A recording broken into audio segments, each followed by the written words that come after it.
So as a new mortgage broker, how do you build your personal brand? Because personal brand is something you need to have.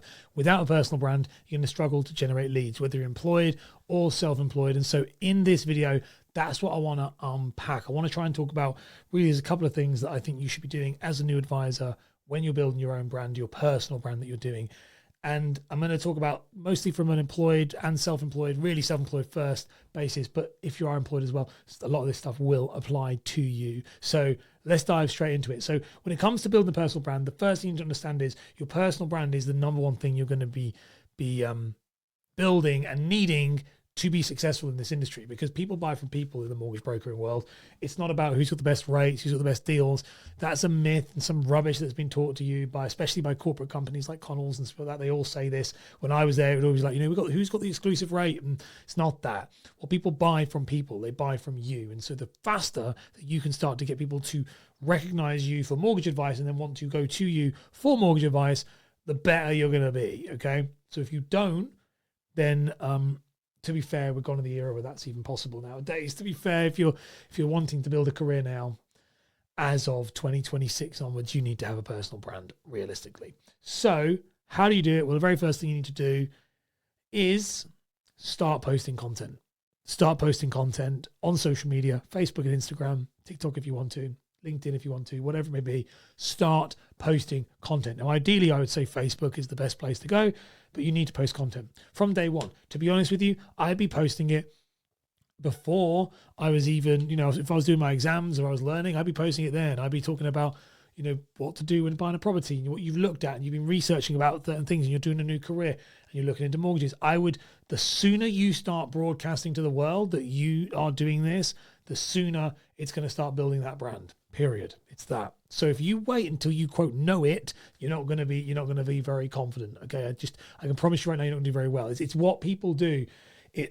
I don't know why, but it's the sooner you start it, the faster it can be. It's that whole concept, isn't it, of when is the best time to plant a tree? And they say it's 10 years ago, and then the second best time or the next best time is right now. And that's the same with yours. When was the best time to start building a personal brand in mortgages? 10 years ago. But whereas the second best time is right now, today, you need to start posting content. The reason being is posting to something like Facebook, where you already have people who follow you, who are friends with you, you're going to start to re-educate them to say, look, I do mortgages, and if you need help, this is where I am. And you want to try and broadcast that. It's going to take a while. It'll take about a year to 18 months before you start to really get much from doing this, but you've just got to slog away and it will work, because personal brands take a very, very long time to truly build to the point where you can actually rely on them, like I do, for literally all my income. Everything in my life is paid through my personal brand. And I've spent, at this point, nearly a decade nurturing that to do that. And you can do it too. Which then brings me on to the next point with this, which is if you are employed or self-employed, but really employed at this point, you should be adding every single client that you speak to on Facebook, every single one. So as soon as you speak to a client and you're doing their mortgage, one of the things I would be doing is adding them to my personal Facebook profile. You can do Instagram as well if you want. I personally think you should do Facebook. Your personal Facebook profile is where you should be adding them. And the reason being is if you ever go self-employed, you can't, and this is very interesting, you can't take clients' database from you. You can't do this. And this is something I really love this. You can't take if you're at Connell's or anything like that, you can't go and take the clients with you. It belongs to them. It's illegal to do that, and you shouldn't do that. But if you are connecting with these and you have now a relationship outside of work, what's great about this is if you then ever choose to leave, if you start posting that you've left the job, you've now gone on your own, you've now got access to all the people you worked with, and you've built a brand with them because you've been posting content on your personal profiles. You're allowed to do that. Even if they say you can't, you can. They're not checking it. And if they do, just unfollow and unfriend, block in some cases, anybody you work with at your companies if they have a problem with that, and carry on. You have there is no situation where you shouldn't be posting content. If your employer says you shouldn't, you need to find a new employer, or you need to hide it from the employer, because it is paramount if you want to be successful as a mortgage advisor, in my opinion.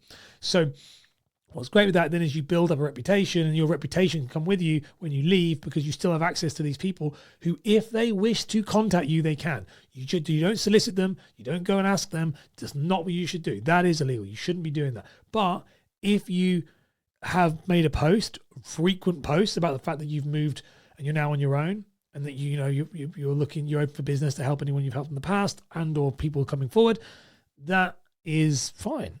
And as long as you've been building this up, this personal brand up, you've been adding these clients, you are going to do very well. And I've actually know a few people, not clients of mine who's done it, but people I worked with who did this. And I remember seeing it, and I actually did it myself. It's very, very useful. Very, very useful. It's a bit of a cheat code. So that's how you build this personal brand if you are employed and start to use it to leverage for yourself later. You need to post content all the time, post it on personal profiles, and add people to those personal profiles, and do it for long enough that when you eventually need it, you can cash in on everything that you've been building on that reputation over the last few years. Because otherwise you are just effectively making money for somebody else, and then you're going to go all the way in and start on your own. And I don't want you to do that. Not building a personal brand is one mistake that many new mortgage advisors make, and it's really common. There are other ones too, and I list the top mistakes that I see new advisors make every single time. If you want to check that out, the video's on the screen right now.